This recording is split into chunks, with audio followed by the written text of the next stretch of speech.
Some of my favorite games like Mark of the Ninja, King's Bounty Warriors of the North, Baldur's Gate Enhanced Edition, Hitman Absolution, Shank 2 just couldn't make it in a top 10 list for 2012. 2012 was packed with great games, and it was very hard for me to make top 10 and be objective while I was doing it. Let's begin with a countdown. At spot number 10, we got Mass Effect 3. Conclusion to Commander Shepard's story, and 80% of the game was just great. And then someone from BioWare decided to take a shit on the franchise and produce the worst ending and biggest disappointment in gaming history that's ever created for one franchise. Good job, BioWare. Good job. If you ask me, I just skipped their whole bullshit red, green, and yellow colors ending and accepted indoctrination theory by fans because it's a great and fitting end for Shepard like that. It's on spot number 10 because it's a very long RPG with epic cutscenes and a lot of good action and a lot of good moments. Same as Mass Effect 2 was, if we exclude the disgusting ending. Spot number 9. Kingdoms of Amalur Reckoning. Kingdoms of Amalur probably has the best combat mechanics ever created for RPG titles. Other than that, it's huge, time demanding, with very weak story. All in all, a very good RPG. Spot number 8. Darksiders 2. Huge game, a lot of puzzles, good voice acting, gorgeous world, a lot of action, and amazing main character, Death itself. How cool it is to play as that. Well, it's very, very cool. I enjoyed Darksiders 2. Spot number 7. Dishonored. One of the most pleasant surprises for 2012 was definitely Dishonored. Solid story, a bit short game with epic soundtrack, great sound effects, and what's most important, very fun and fluent gameplay. Spot number 6. We got Max Payne 3. Game with huge expectations that delivered well, but not completely. Duck and cover system was added as a new thing for Max Payne 3, and it kept its bullet time gameplay style. Good story, great main character, a lot of action, and the best third person shooter for 2012 without any competition. Spot number 5. Diablo 3. We waited for more, at least I waited, for more than 10 years on Diablo 3. And once it was released, I was the happiest person in the world.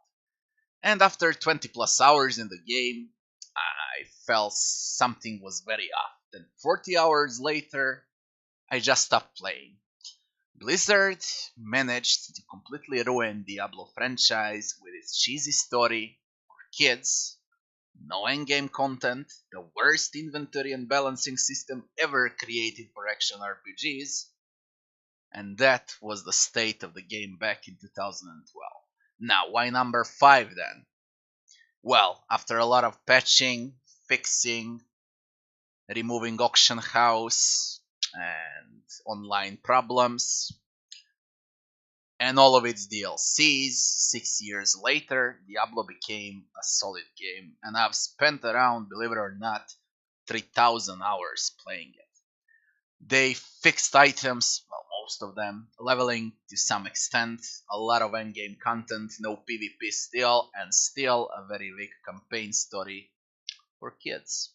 I wish Diablo 3 to be one of the best games ever created, but to be honest, it's not even in the top 100 games in the last 10 years.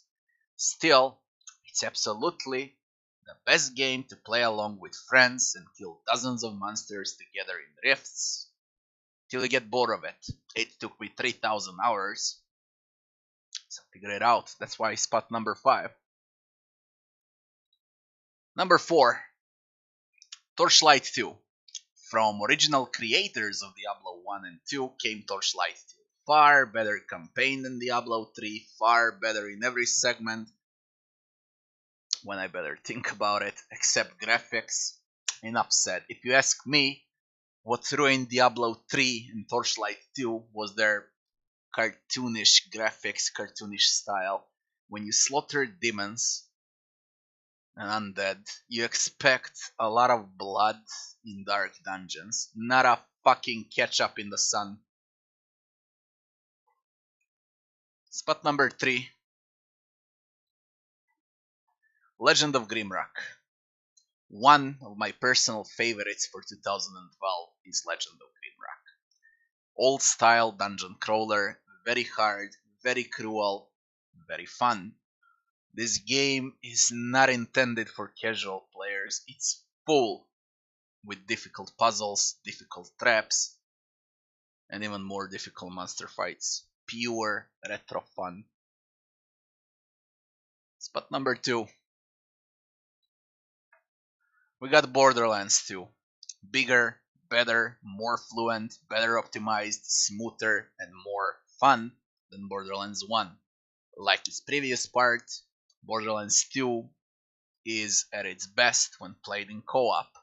Epic bosses, a lot of comedy, gorgeous world, and time demanding. Best first person shooter in 2012 by far. Spot number 1,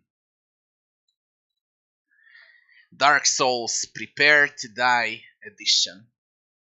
Not only that I consider Dark Souls 1 as the best game of the year, but also as one of the best games ever created. A man in top 10 for sure. From its unforgiving difficulty, learning curve, epic boss fights, amazing world design, to its great AI and overall balance, every minute of this game is perfection, and nothing can compensate the very first experience and very first playthrough of From Software's biggest creation ever. It's enough to say that this franchise born a new genre of games, Souls-like genre. No arrow above your head, no quests, no maps, no help at all, just you, alone in the dark against Dark Souls. Now, stay tuned in for the rest of the games that couldn't make it on the top 10 list for 2012. Thanks for watching, and I'll be seeing you on the next one.